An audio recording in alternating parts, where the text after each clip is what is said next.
जी। जी तो अमिताभ जी, अभी जो दलित राजनीति पर आपका जो प्रश्न जी था कि अभी दलित राजनीति में हाल ही में जो परिवर्तन देखने को मिल रहे हैं, वो पहला परिवर्तन ये आया है कि जैसे भारतीय जनता पार्टी ने कुछ ऐसे नौकरशाह और पुलिस अधिकारियों के रूप में नए चेहरों को आगे बढ़ाया है। तो अभी लेकिन यह देखना होगा कि उनकी सामाजिक स्वीकार्यता कितनी है और किस रूप में वो सफल हो पा रहे हैं।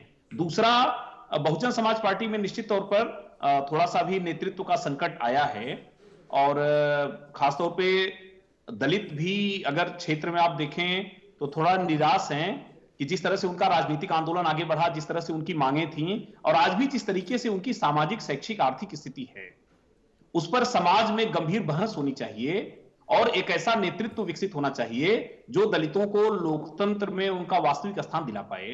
तो अभी एक अमिताभ जी गैप तो पैदा हुआ है, ठीक निश्चित तौर पे इस जी चुनाव में ऐसा महसूस हो रहा है कि एक गैप ऐसा महसूस हुआ है और अब देखिए जल्दी ही यह समझ में आएगा कि नई प्रवृत्तियां क्या आ रही हैं, क्या ऐसे नौकरशाहों को या पुलिस अधिकारियों को लोग अपने नेतृत्व रूप में स्वीकार कर रहे ठीक हैं या जी। नहीं कर रहे मेरा हैं। मेरा तजुर्बा है, नौकरशाह रिटायर्ड या बीआरएस लेके राजनीति करने वाले नौकरशाहों की हद से हद लिमिट है, मंत्री हो जाए, एमपी हो जाए और फिर मंत्री हो जाए, वो नेता नहीं होते।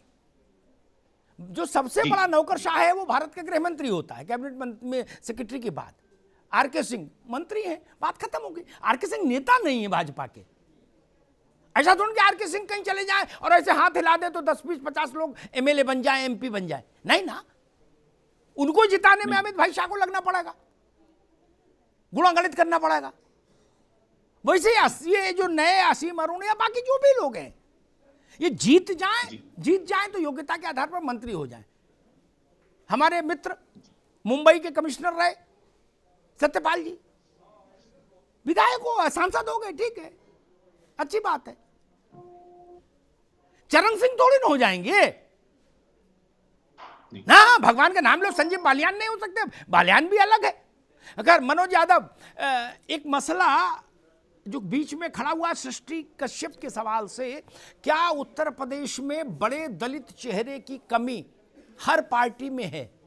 ऐसा चेहरा जो पूरे उत्तर प्रदेश में पहचाना जाए और सड़क पर भी उपलब्ध हो जाए वक्त पर, ऐसा चेहरा नहीं। क्योंकि एक सबसे बड़ा चेहरा तो है, उसकी समस्या ये है कि दलित जब उसको ढूंढता तो मिलता नहीं। ना आपके पास मुझे दिख रहा है, ना भाजपा में दिख रहा है। इस बात से मैं आपकी बात और आपके वक्तव्य से पूरी तरीके से सहमत हूँ। दलितों ने एक काशीराम जी के मूवमेंट के बाद से अपने आप को एक जगह एकत्रित किया और एकत्रित होने के बाद उस ताकत को भी पहचाना। लेकिन जिस तरीके से मायावती जी ने उस राजनीति को औने पौने कर दिया, उस शब्द को मैं आगे नहीं कहना चाहूंगा, लेकिन जो विश्वास तोड़ा उन्होंने दलितों का, उससे दलितों की वोट में बिखराव हुआ। लेकिन एक बात समाजवादी पार्टी के पक्ष में जो आपके चैनल पे मैं कह रहा हूं कि जो लोग संविधान को, आरक्षण को, दलितों के अधिकारों की लड़ाई लड़ रहे हैं, उनको ये पूरा विश्वास है कि समाजवादी पार्टी, आदरणीय राज सिद्धेश जी, अखिलेश यादव जी इस बात का पूरा विश्वास दे रहे हैं कि एक पहिया हमारा अम्बेडकरवादी होगा और एक पहिया डॉक्टर लोहिया की विचारधारा का होगा, और हम इनके अधिकारों के हक की लड़ाई लड़ेंगे। और हम किसी को मंत्री बनाने से पहले इस शब्द का कदापि प्रयोग नहीं करेंगे कि ये मंत्री जो है ये दलित वर्ग से आए। वो तो जनता को जान लेगी। ठीक है मनोज भाई। सर संजय चौधरी मुझे बताइए, भारतीय जनता पार्टी का नक्षत्र मंडल बहुत भरा भरा है, ठीक, लेकिन फिर भी उसके शोकेश में भी हमको ऐसा दलित चेहरा नहीं दिखता उत्तर प्रदेश में जो गाजीपुर से, गाजियाबाद और बस्ती से बहराइच तक बिना परिचय के पहचान लिया जाए, अकेले खड़ा हो जाए तो, और जनता के संघर्ष में साथ रहे। कहीं दलित पे अत्याचार हो तो वह पहुंचे, धरना दे, बैठ जाए, लगे कि हाँ कोई लड़ रहा है। जैसा पिछड़ों के पास लीडरशिप है, अगड़ों के पास लीडरशिप है, आपकी पार्टी में दलित लीडरशिप की कमी है, आपको लगता है ऐसा?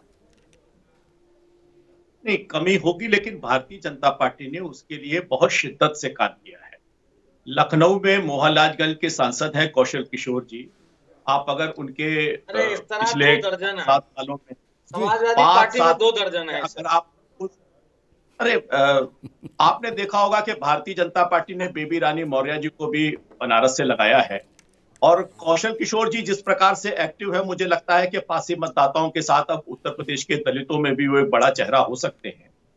तो निश्चित रूप से भारतीय जनता पार्टी इस प्रकार का प्रयास कर रही है कि ऐसी लीडरशिप उपलब्ध हो जिसमें दलित वोटों के बीच में भारतीय जनता पार्टी की प्रतिबद्धता और बढ़े।